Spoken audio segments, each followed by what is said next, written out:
Blood normally takes approximately 0.75 seconds to pass through the pulmonary arch capillaries. This is more than enough time to ensure complete diffusion of oxygen across the alveolar capillary membranes normally. What it means is that when blood transports past a certain membrane, that like the alveolar capillary membrane, there's a certain amount of time that it passes through and how much it obtains from that pass through.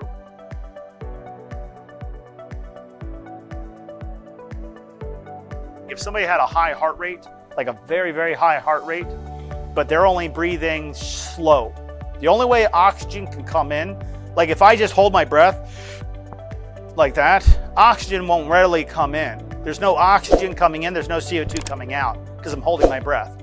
If I slow my respiratory rate down and breathe in slow too, but my heart rate's going like 120 beats per minute, I'm going to pass out. And the reason behind that is because the blood is running through my alveolar capillary membranes. It's not giving out the CO2, it's not pulling out the CO2, it's not pulling in oxygen. So you find people that try to slow their breathing down during exercise and they're wondering why they come close to passing out, to seeing stars in front of their eyes. You know, they get really dizzy and of course they might lose balance. Yeah, if I'm jogging or I'm running or I'm on a treadmill, my heart rate's high, I slow my breathing down, you're gonna be in worse trouble than you think. The reason is because you're not bringing your respiratory rates too slow. Okay, your respiratory rate's too slow. It has to be in lieu with your exercise. So like if I was going to do, actually I don't have to do that, but let's say I was going to walk. I take one step and then I take another step, right? Just like walking. One step inhale, one step exhale. So when I govern people, when I tell them how to breathe with a walk, it's because I need to make sure their respiratory rate is even enough with their exercise. And what I mean by that is if I told somebody, just breathe when you want to, okay, they don't know that they have to breathe a certain way. They don't know they have to breathe with the exercise and how deep they have to breathe, how frequent they have to breathe. There's no science right there, but there is. It's called the VQ quotient. Okay, it's called VQ quotient. Okay. It's the VQ quotient. And what all that means, let me see if I can find it in here. I'm pretty sure it's actually one in here. Okay, actually, I didn't have to look that far. The relationship between alveolar PO2 and CO2 with changes in ratio of ventilation to perfusion and the respiratory exchange ratio called the VQ quotient is relatable specifically for exercise. That's right in Health Disease, Philadelphia, 1983, Sanders. Okay, so I'll read this, but I'll give you the layman's version, like an easier way to understand it. Causes of regional differences in VQ. Regional variations of VQ in normal lungs are mainly caused by gravity and thus are more evident in the upright posture. Because the pulmonary circulation is a low pressure system, blood flow in the upright lung varies considerably from the top to the bottom. This is in reference to fundamentals of respiratory care. This is a textbook respiratory therapists get.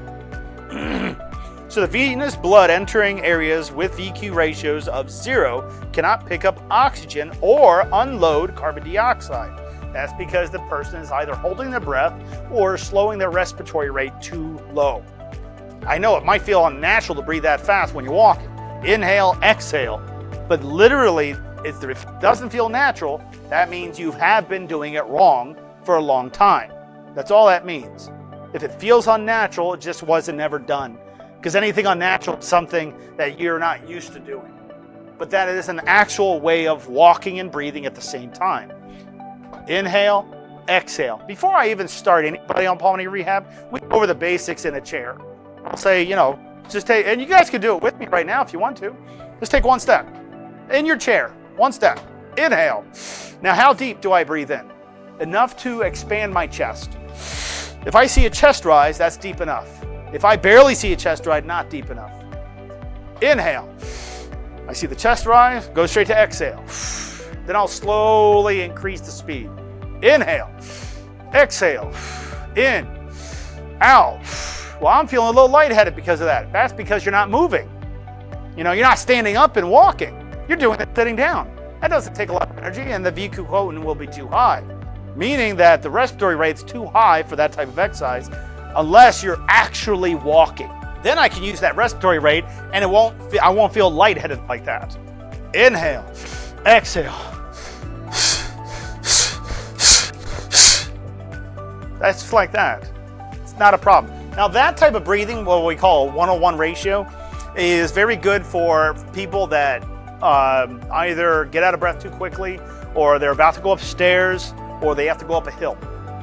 Their other ratio of breathing is 2:1, meaning every 2 steps you take, you breathe in, 2 steps you take, you breathe out. That's a normal breathing pattern when you walk. Okay, and that's what usually I'll teach, those 2 variations. There are a total of 3 variations of breathing that you would do during an exercise, so it's not complicated. It's not like a ton of information that you have to learn and know. It's a little bit of information, but it's important information. Hi everyone, Melanie here. Check out the HRN store by using the QR code on this video, or you can click the link in the description below. You'll find everything you need for pulmonary rehab there. So take a look. At Home Rehab Network, we're dedicated to providing patients with access to cardiac and pulmonary rehab from the comfort of home. We treat just about every pulmonary disease out there. Our cardiac program is 3 times per week, where we exercise patients on a virtual platform together as a group, teaching patients about heart disease and how to prevent future heart problems. We make the program efficient, but also fun and enjoyable. With remote patient monitoring, we educate our patients first. We get them to breathe better second. Patients don't come in and just get bored with the lectures. They work out with us. So that's what makes us very different. I believe HRN's program is not just a program, it's an experience.